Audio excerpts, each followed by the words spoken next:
এই যে average fuel 47.6 kilometre per litre. আমরা কিন্তু আমাদের বাইক থেকে জানতে পারবো আমাদের বাইকটা কতটুকু মাইলেজ দিচ্ছে। তো এখন যে মাইলেজটা দেখাবে সেটা হচ্ছে প্রতি লিটারে কত কিলোমিটার মাইলেজ আমাদের বাইক দিচ্ছে। আমরা কিন্তু চাইলে সেটা প্রতি 100 কিলোমিটারে কত লিটার ফিউল যাচ্ছে সেটাও দেখতে পারবো। আবার সবার নিচের এই ফিচারটা দেখুন, এটা হচ্ছে এমপিজি। এমপিজিটা হচ্ছে মাইল পার গ্যালন।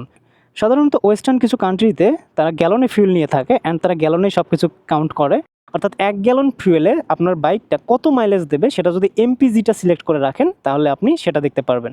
তো সাধারণত গ্যালনের হিসাব বাংলাদেশে চলে না, সো এটা আমাদের প্রয়োজন পড়ে না। তো আমি কিলোমিটার পার লিটারই সিলেক্ট করে রেখেছি, অ্যান্ড কিলোমিটার পার লিটারে আমার মাইলেজ কত দিচ্ছে সেটা কিন্তু আমি এই যে বাইকের এখান থেকে দেখতে পারবো। এই যে average fuel 47.6 kilometre per litre. তো 1 লিটার ফুয়েলে কত কিলোমিটার যাচ্ছে সেটাও দেখতে পারবো, 100 কিলোমিটারে কত লিটার ফুয়েল যাচ্ছে সেটাও দেখতে পারবো, আবার প্রতি গ্যালনে কত মাইল যাচ্ছে আমাদের বাইকটা সেটাও দেখতে পারবো।